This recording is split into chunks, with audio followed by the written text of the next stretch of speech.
The best UCI approved budget meal, this aerodynamic road bike to own in the Philippine market today. And yes, today, as in ngayon na, baka mabusan ka.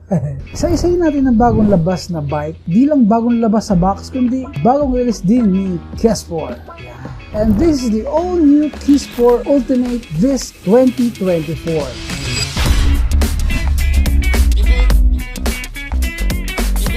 What's up mga kabakbakan? Dumating na pala ang ating pinakahihintay na unboxing ng latest ng Keesport. Naka-disc to compared dun sa iba na naka-caliper type pa. Yung mga nakita natin kasi nakaraan, ganun nga, mga naka-caliper type pa. Although mga UCI approved na rin naman siya, pero syempre, iba pa rin yung dati nga ng disc version. Before anything else, shout out to Idol Lester, mekaniko nga pala siya dyan sa bike part, for helping us na i-unbox yung ating beast na palabas, ano? And as you can see, box pa lang niya, well secured na. Pwede sa mga masaselan. No? And yung receipt niya, check natin yung details mamaya. Tindig pa lang, panalo na. Yung color combination is blue and orange. Net weight is around 11 kilograms and gross weight is 7 kilograms. So, ready ka na ba? Let's get a closer look of some of the specs na. Bakbaka na! And as always, let's start from its frame. Ang kanyang frame ay naka-Keesport Force Hydrofoam Aluminum 6069 fully inner cable. A root tube, Italian smooth welding with carbon fiber putty.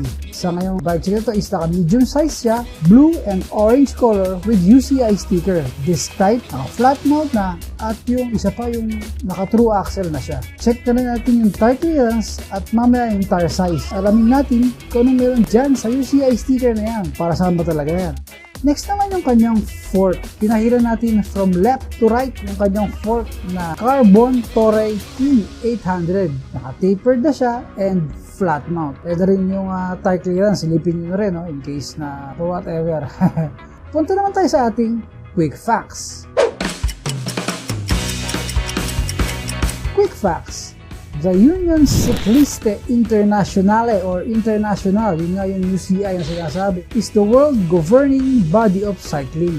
Matindi pala. No? Recognized by the International Olympic Committee or the IOC. It was founded on April 14, 1900 in Paris, France. Its headquarters have been located at the UCI World Cycling Center in Aigle, Switzerland. Ano naman kung merong sticker na ganyan yung ating frame? UCI bike frames are a critical aspect of competitive cycling, balancing innovation with fairness and safety. The regulations set by the UCI ensure that technological advancement do not unfairly influence race outcomes. So yung mga changes pala na ginagawa ng mga manufacturer sa isang frame or sa isang parts, di masyadong unfairly influence the race outcomes. No? More on the athlete's performance ang mag-shine dito. So, ganun pala yun.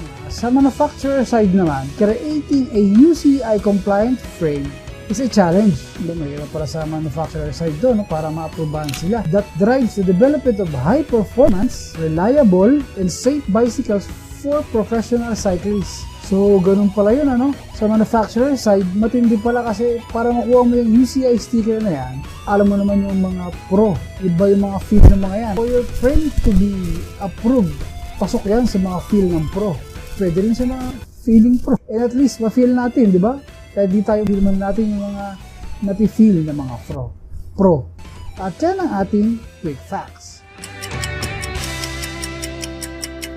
Oops! Patalastas muna. Sa mga naghahanap ng resort sa Laguna, you can check on Sun Bella Resort and Sun Lane Resort.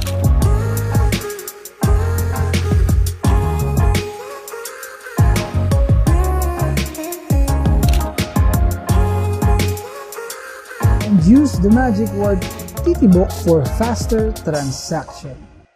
Tuloy naman tayo sa kanyang cockpit. Sa kanyang cockpit ay meron siyang drop bar na Machine 11 aluminum na integrated bar and stem. 400mm of width and 90mm yung kanyang stem. And as you can see, naka-aero na siya. No?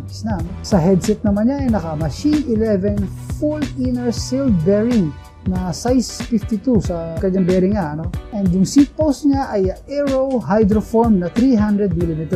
Saddle naman niya ay naka SR Machine 11 Race. And yung bar tape niya is naka Taiwan Sear Super Light na 30 grams lang.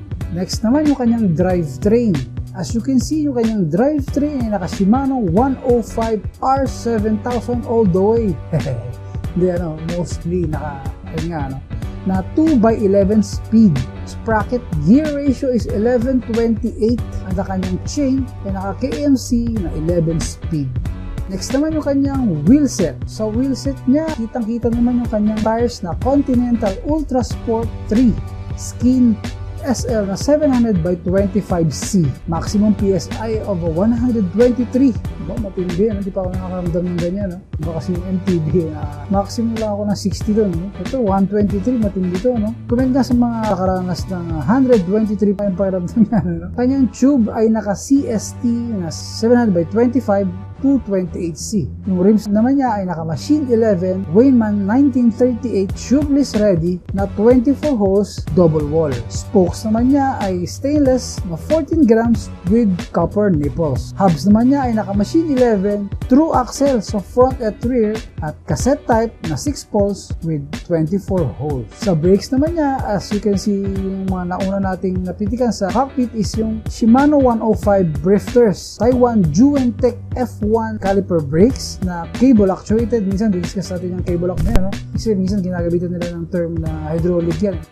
Minsan aralin natin yung cable actuated na term sa brake calipers. And the rotor naman niya ay Taiwan Juentech na 160mm of diameter sa front at sa rear. Again, I would like to thank Bike Park for allowing me to take a video of this amazing bike. Ang ganda nito kasi pogi-pogi, kita mo naman yung datingan. For your bike needs, you can visit the following kasi dalawa na yung branch nila. Banlik Store 2 Grand Shop Center, formerly DV Mart. Banlik din na pala siya, DV Mart Grand Shop na pala. Sa Banlik, Cabuyao, Laguna. Wide parking area niya, no? So, welcome kayo to mag-park dahil malapad. At yung isa pa niyang, ito yung unang branch ata, yung Bike Park sa Mabuhay. Block 111, Lot 43, Phase 2, Mabuhay City Road, Cabuyao, Laguna. Dito tayo sa ating shoutout! Malaw pa, no? Shout out kay Idol Joward Francisco at Spare Tire. Mga matagal nang sumusuporta sa atin itong mga to. Wala ko, since 2019, nagkukuha itong mga idol na to. No? Idol Joward Francisco and Spare Tire. Shout out sa inyo. Ha? At maraming salamat sa suporta nyo. Sa mga gusto magpa-shoutout, comment lang dyan. And again, that's all for now mga kabakbakan. And I hope to see you on the next video. And I hope to see you on the next video.